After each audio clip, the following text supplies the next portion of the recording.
Morning to one and all present here. So, என்னோட name Indumathi Rajasekar. First ஒரு 1 minute ஒரு 30 seconds என்னை பற்றி நான் சொல்லிக்கிறேன், ப்ரீஃப் பண்ணிக்கிறேன். So I am a certified Vedic mathematician for the past 14 years. Placement trainer, freelancer. Actually நான் வந்து குவான்டிடேட்டிவ் ஆப்டிடியூட் அப்படின்ற ஒரு ஸ்கில்லை ட்ரெயின் பண்ணுற ஒரு professional trainer engineering colleges, arts and science காலேஜஸ்க்கு. அண்ட் கெரியர் கவுன்சிலிங் அப்படின்ற ஒரு ஏரியாவை கிட்டத்தட்ட ஒரு 12 years நாங்கள் பார்த்துட்ருக்கேன்.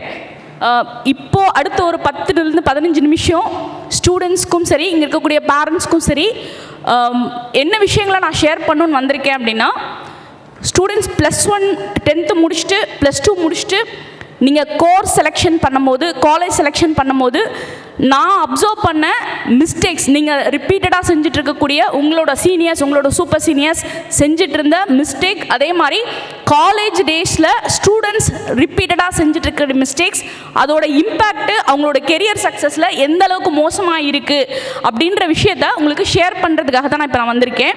பிகாஸ் எப்போவுமே வந்து பசங்கள்ட்ட இருக்கிற ஒரு பெரிய பிரச்சனை, சரி தப்புன்னு தெரியாமல் ஒரு விஷயத்த செஞ்சுட்டு, இப்போ ஒரு கோர்ஸ் செலெக்ஷனோ ஒரு காலேஜ் செலெக்ஷனோ எடுத்துகிட்டு அது 3 வருஷ கோர்ஸோ 4 வருஷ கோர்ஸோ இல்லை 5.5 வருஷ கோர்ஸோ ஒருத்தரோட கம்பல்ஷனால் இல்லை ஒருத்தரோட இன்ஃப்ளூயன்ஸ்னால் நம்ம சூஸ் பண்ணிவிட்டு அந்த 3 வருஷம் 4 வருஷம் 5 வருஷத்துக்கு அப்புறம் ஏன்டா இந்த கோர்ஸை சூஸ் பண்ணோம், ஏன்டா இந்த காலேஜை சூஸ் பண்ணோன்னு ரெக்ரெட் பண்ணி அதனால கெரியர் இழந்தவங்க நிறைய பேர். லைஃப்பை காம்ப்ரமைஸ் பண்ணிட்டு வாழ்கிற ஸ்டூடெண்ட்ஸும், காம்ப்ரமைஸ் பண்ணிட்டு வாழ்கிற பேரண்ட்ஸ் நிறைய பேர். ஸோ அந்த மிஸ்டேக்ஸ் வந்து நீங்கள் பண்ணக்கூடாது அப்படின்றதுக்காக நீங்கள் பண்ணக்கூடாத ஒரு சில விஷயங்களை மட்டும் நான் உங்களுக்கு ஷேர் பண்ண போகிறேன். பிகாஸ் இங்கே வந்து எல்லா குரூப்லேருந்து வந்திருக்கீங்க, maths biology, maths computer science, அதே மாதிரி ஆர்ட்ஸ் குரூப்லேருந்து வந்திருக்கீங்க, காமர்ஸ் குரூப்லேருந்து வந்திருக்கீங்க. ஸோ எல்லாருக்கும் கொடுக்கக்கூடிய ஒரு காமன் இன்ஃபர்மேஷன்ஸ் அடுத்த ஒரு 10 நிமிஷம் நான் ஷேர் பண்ண போகிறேன். ஸோ ஒவ்வொரு ஃபீல்டாக நான் சூஸ் பண்ணிவிட்டு அந்த ஃபீல்டு சூஸ் பண்ணணும்னு நினைக்கக்கூடிய ஸ்டூடெண்ட்ஸ் பண்ணுற மிஸ்டேக்ஸ் நம்ம ஃபஸ்ட்டு பார்ப்போம். இப்போது மருத்துவம் படிக்கணும் அப்படின்னு நினச்சிட்டு இருக்காங்கன்னு வச்சுக்கோங்களேன். இப்போ எக்ஸாம்பிளுக்கு எம்பிபிஎஸ் படிக்கணும், பிடிஎஸ் படிக்கணும், இல்லை நீட் சார்ந்த பாடப்பிரிவுகளை சூஸ் பண்ணணும் அப்படின்னு நினச்சிட்டு இருக்கக்கூடிய மாணவர்களுக்கு இப்போ இந்தியா முழுக்க பார்த்திங்கன்னா மொத்தமாக 1,20,000 எம்பிபிஎஸ் இடங்கள் இருக்குது. ஆனால் அப்ளிகேஷன் போடுறாங்கன்னு பார்த்திங்கன்னா போன வருஷம் 25 லட்சம் மாணவர்கள் வந்து அப்ளை பண்ணாங்க. அதில் ஒரு 13 லட்சம் மாணவர்கள் வந்து குவாலிஃபை ஆனாங்க, அதாவது பாஸ் ஆகிட்டாங்க.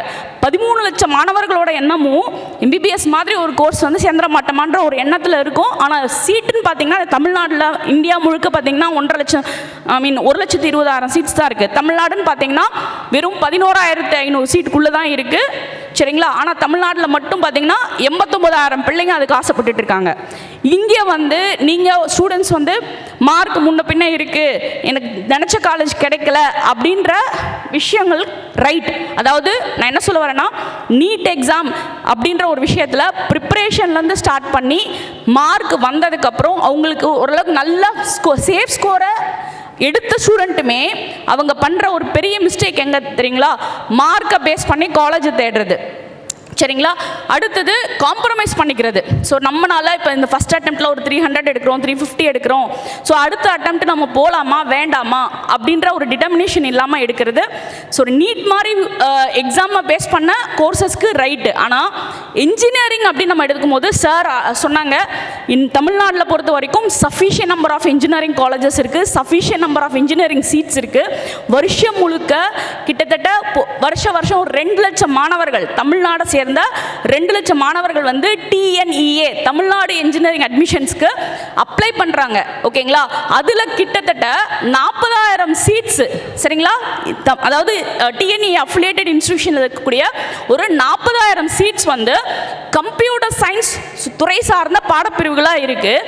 இந்த 40,000 சீட்டுக்கு தான் கிட்டத்தட்ட 90% ஆஃப் த ஸ்டூடெண்ட்ஸ் வந்து போட்டி போடுறாங்க. ஆனால் அண்ணா யூனிவர்சிட்டின்னு பார்த்தீங்க அப்படின்னா கிட்டத்தட்ட if I am not wrong 100க்கும் மேற்பட்ட இன்ஜினியரிங் துறைகள் இருக்குது, இல்லைங்களா சார்? ஆனால் ஸ்டூடெண்ட்ஸ் என்ன பண்ணுறாங்கன்னா கம்ப்யூட்டர் சயின்ஸ் ரிலேட்டடாக காலேஜை சூஸ் பண்ணணும் அப்படின்ற ஒரு விஷயம் பண்ணுறாங்க. இதோட இம்பேக்ட் என்ன நடக்கும் அப்படின்னு கேட்டிங்கன்னா, காலேஜஸ் அவங்களுக்கு நல்லபடியாக கிடைக்கிறது இல்லை. நல்ல மார்க் வாங்கின பிள்ளைங்க, நான் நிறைய எவிடன்ஸ் சொல்கிறேன், வருஷம் பார்த்துட்ருக்கேன். இன்னொரு ஒரு போன வருஷம் ஒரு சின்ன ஒரு எக்ஸாம்பிள் நான் சொல்லிடுறேன். 195 மார்க் இன்ஜினியரிங்கில் கட் ஆஃப் நல்ல மார்க்கா இல்லைங்களா? 195+, நல்ல மார்க் தானே, ரைட்? அப்போது அந்த 195 மார்க் எடுத்த ஸ்டூடெண்ட் பண்ண ஒரு பெரிய தப்பு. நம்ம மார்க் எடுக்கிறதே பெரிய போராட்டமாக இருக்குது. மார்க்கை வச்சுட்டு நான் சொல்கிறது ஒரு எக்ஸாம்பிள், இந்த மாதிரி நிறைய பேர் இருக்காங்க. அந்த ஸ்டூடெண்ட் பண்ண ஒரு பெரிய மிஸ்டேக் என்ன தெரியுங்களா? இன்ஜினியரிங் கவுன்சிலிங் அப்படின்ற ஒரு விஷயத்தில் ரவுண்ட்ஸ் இருக்கும். ஃபர்ஸ்ட் ரவுண்டில் ஒரு குறிப்பிட்ட கட் ஆஃப்க்கு மேலே எடுத்த மாணவர்கள் அவங்களுக்கான சாய்ஸஸ் ஒர்க் அவுட் பண்ணுவாங்க இல்லைங்களா? அவங்களுக்கான விருப்ப கல்லூரிகளை வந்து தேர்வு செய்வாங்க. அங்கே அந்த பொண்ணு பண்ண பெரிய மிஸ்டேக்கு, டாப் 10 காலேஜில் கம்ப்யூட்டர் சயின்ஸ் குரூப் 10 சாய்ஸஸ், சரிங்களா? வெறும் 10 choices, 195 cut off BC community student எடுத்து வந்தனால அந்த பொண்ணுக்கான விருப்பப்பட்டியல் அந்த 10 காலேஜில் சீட்டு கிடைக்கல. அதோட இம்பேக்ட் என்ன ஆச்சு தெரியுங்களா? செகண்ட் ரவுண்டு கவுன்சிலிங்கில் அந்த பொண்ணு பார்ட்டிசிபேட் பண்ண வேண்டிய நிர்பந்தத்துக்கு உள்ளாயிடுச்சு. அப்போது இங்கே என்ன நடக்குது? Predetermination. ஒரே விஷயம் தான், எனக்கு கம்ப்யூட்டர் சயின்ஸ் வேணும், டாப் காலேஜ் வேணும், எனக்கு மார்க் நல்லா இருக்குது, 195 மார்க் நான் எடுத்து வச்சுருக்கேன், அப்போ எனக்கு டாப் காலேஜில் கம்ப்யூட்டர் சயின்ஸ் கோர்ஸ் மட்டும்தான் வேணும். அந்த பொண்ணு பண்ண மிஸ்டேக்ஸ் புரியுதுங்களா? ஸோ ஒவ்வொரு விஷயமும், அதாவது நான் 195 மட்டும் பேசலை, 140, 160 இதெல்லாம் நம்மளை பொறுத்த வரைக்கும் ஒரு ஆவரேஜ் கட் ஆஃபாக இருந்தாலும் தமிழ்நாட்டில் இருக்கக்கூடிய டாப் காலேஜஸ் நம்ம சொல்லக்கூடிய அண்ணா யூனிவர்சிட்டி சிஜி கேம்பஸ் ஆகட்டும், எம்ஐடி கேம்பஸ் ஆகட்டும், ஏசிடி கேம்பஸ் ஆகட்டும், இனி அடுத்து இருக்கக்கூடிய சிக்கரி, சிப்பெட் மாதிரி இன்ஸ்டியூஷன் ஆகட்டும், நம்ம சேலத்தில் ஒரு பிரபலமான அண்ணா யூனிவர்சிட்டி காலேஜ் இருக்குது, சரிங்களா? நம்ம சேலத்தில் Indian institute of handloom technology கேள்விப்பட்டிருக்கீங்களாப்பா? நம்ம எல்லாமே சேலம்லேருந்து தானே வரோம். Yes or no? Indian institute of handloom technology Ponnammapettai gate இருக்கு இல்லைங்களா, அங்கே இருக்குது. ஸோ அந்த காலேஜ் பற்றின அவேர்னஸ் இல்லாமல் இந்த மாதிரி பிரபல இன்ஸ்டியூஷன்ஸில் படித்து முடித்தா ஜாப் கேரண்டியாக இருக்கக்கூடிய இன்ஸ்டியூஷன் ஆஃபர் பண்ணக்கூடிய ப்ரீஷியஸான கோர்சஸ் எல்லாத்தையும் விட்டுட்டு, ஓகேங்களா, நம்மளோட மைண்ட் செட் என்ன? எல்லாரும் கம்ப்யூட்டர் சயின்ஸ் துறை சார்ந்து படித்தா வேலை கிடைக்கும் அப்படின்னு எல்லாரும் சொல்கிற பொருளையை நம்பி மற்ற டிபார்ட்மெண்ட்டே இல்லாமல் கம்ப்யூட்டர் சயின்ஸ்னால் கம்ப்யூட்டர் சயின்ஸ் ரிலேட்டடாக போகிறது, மார்க்கை கன்சிடர் பண்ணுறதில்ல. ஸ்டூடெண்ட்ஸ் பண்ண வேண்டிய ரொம்ப ரொம்ப என்ன சொல்கிறது, கவனம் கொடுக்க வேண்டிய விஷயம் என்னென்னா, கோர்ஸ் செலெக்ஷனுக்கு எவ்வளோ முக்கியத்துவம் நீங்கள் தரீங்களோ அதுக்கு ஈக்குவலாக அதை விட பெட்டராக காலேஜ் செலெக்ஷனுக்கு இம்பார்ட்டன்ஸ் கொடுங்க. வருஷம் இன்ஜினியரிங் காலேஜஸில், டாப் இன்ஜினியரிங் காலேஜஸில் ஒரு குறிப்பிட்ட துறையில் ஒரு குறிப்பிட்ட கோர்சஸில் சீட்டு வேக்கண்ட்டாகவே விழுந்துட்டு இருக்கு. நம்ம 140 கட் ஆஃப் எடுத்திருக்கோம், 150 கட் ஆஃப் எடுத்திருக்கோம்னா அந்த மார்க்குக்கு எந்த காலேஜில் கம்ப்யூட்டர் சயின்ஸ் கிடைக்கும், அந்த மார்க்குக்கு எந்த காலேஜில் சைபர் செக்யூரிட்டி கிடைக்கும் தேடுறமே ஒழிய நமக்கு மேலே இருக்கக்கூடிய காலேஜஸில் என்னென்ன கோர்சஸில் சீட் வேக்கன்ட்டி இருக்குது பார்க்குறதில்ல. ஸோ கிடைக்கக்கூடிய வாய்ப்புகளை நம்ம வருஷம் நழுவ விட்டுக்கிட்டே இருக்கோம். ஓகேங்களா? சரி, பொதுவாக ஃபஸ்ட் குரூப் எடுக்கிறாங்க, maths biology, maths computer science எடுக்கிறாங்கன்னா அவங்களுக்கு இருக்கக்கூடிய ரெண்டே ஆப்ஷன், மெடிக்கல் ஒன்று, இந்த பக்கம் வந்து இன்ஜினியரிங். பணம் இருந்தால் மெடிக்கல் எம்பிபிஎஸ் பிஎஸ் பக்கம் போகிறாங்க, இல்லைனா அலைடு ரிலேட்டடாக போகிறாங்க, இல்லைனா ஆர்ட்ஸ் சயின்ஸுக்கு. அதே தான் இங்கே கம்ப்யூட்டர் சயின்ஸுக்கும். இதை தாண்டி துறைகள் இல்லையா அப்படின்னு கேட்டிங்கன்னா, இந்தியா முழுக்க கிட்டத்தட்ட 500க்கு மேலே வந்து கோர்சஸ் இருக்குது. ஸ்டூடெண்ட்ஸ்க்கு அதுக்கான புரிதல் இல்லை.